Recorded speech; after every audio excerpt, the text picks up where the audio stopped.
So I sat down to make a list of everything that I think Star Citizen needs to have in 2026, and then I quickly realized, what's my point? Are they going to fail if they don't implement these things on the list? Like, what happens if it's not on the list? What's the point of the list? And then I realized the list was for me. You see, in 2025, I barely played the game. I bet you if they look at my logged hours, I was sitting at maybe 50 total in the entirety of 2025. I made content like the speed feed on this channel, keeping up with the news. I made videos on my main channel, LeafX, and I edited videos for Space Tomato. So I've been very involved and still intrigued in the project, but I wasn't playing. And I quickly realized it was because of what they were focusing on last year. I play Star Citizen for the sandbox, the stories that I can create with my friends that aren't driven by the developer. They're driven by the mechanics and the features that the game has, the systemic pieces that work together to create that emergent gameplay. And as we all know, last year focused on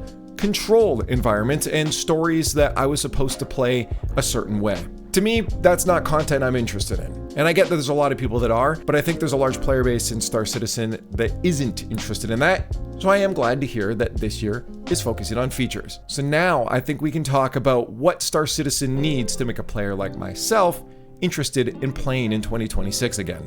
And if you'd like a better look at my thought process behind this, on my main channel, I made a video on why Star Citizen fixes what a lot of MMOs get wrong, and I highly recommend you check that out to better understand the inner machinations of my mind on this topic. So you know, of course, my 2026 wish list is going to focus on larger systems that impact multiple areas of gameplay. One of those, of course, being base building. I think this is something that across almost every play style, players are going to be involved in some way or looking forward to. Unless you're playing story modes, there's very few reasons to actually log on and play Star Citizen at this moment because there isn't persistence. And there's just not going to be until 1.0 because there's always going to be that final wipe. And at the back of my head, that really stops me from committing emotionally to the time that I'm investing in unless it's stories that I'm creating with my friends. But when it comes to the actual advancements I'm making and progression I'm making in the game, it's all going to be gone anyways. Base building is going to help on that interim. Of course, it's going to be wiped as well, but it is going to give me, first off, a resource sink, and secondly, a space where me and my friends can hang out and feel like we're accomplishing something that feels like ours. When you give players the ability to create, they start to become more emotionally attached. This is their place. This is their homestead. This is their village. They have ownership over this space, and that's incredibly powerful for someone to feel when it comes to their time invested into a game. So base building is going to be something that would get me playing a lot more. The next one, which is coming, is crafting. Right now, we all have $1 billion.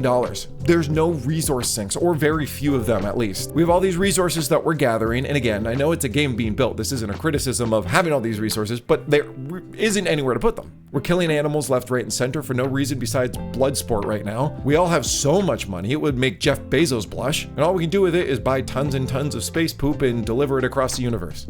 Well, I don't think the current iteration of crafting that we're going to see is completely in line with the game design philosophy that Star Citizen has followed for so long. It is going to be better than nothing. What I'm talking about, of course, is that it's not skill-based. It is just put this thing in and get this thing out. Thankfully, the gameplay loops before that are a little more knowledge and skill-based, so some people are going to be more efficient at getting better materials, which create better products after crafting. It's just that skill floor is not as high as I think it should be, and I'm hoping down the road crafting gets a bit of an overhaul that allows it to be a little more skillful. I think there's tons of little mini games that you could do instead of click button. Maybe it's trace around the object as it shakes around in the crafting material, and the steadier hand you have, the better material comes out. Who knows? But I would like to see it go that route. But for now, I just want to see crafting in the game. As long as we can get crafting, we have a resource sink. Then when we have base building, which is going to come from crafting and blueprints, then we have an emotional stake. Realistically, you add those two things, and all of a sudden players like myself that want more of that emergent gameplay or something that's a little deeper, then I think you're going to pull us back in. I wasn't a real fan of all the instancing talk that was happening because I don't want to end up in an instance. I love the idea that I can look up into the sky and see a space battle happening there, and it's happening there. I don't like the idea that I might come across an area in space that suddenly I'm in a different universe technically than everyone else around me. It kind of pulls away the magic that I think Star Citizen has with its physicality and the fact that someone is physically over there, not just conceptually. I know this can come across as a bit of a negative outtake, but it's just, I'm not interested in those story-based gameplay loops. And I'm happy that we have stuff now for players that are interested in this. This game is meant to be for as many people as possible. But as a result, the players like myself did get neglected a little bit.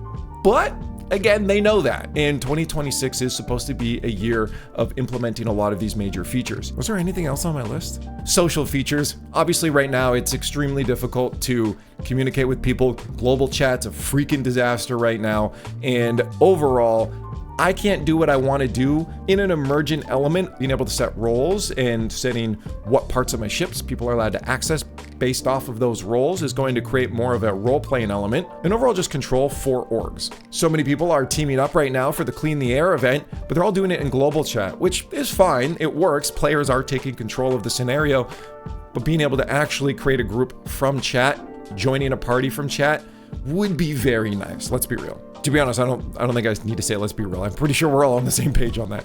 But player trading, especially with crafting coming along, if you make a really nice item that's got good stats on it, you might be able to link that in the chat and say, here, who wants to buy it? Someone can buy it from you.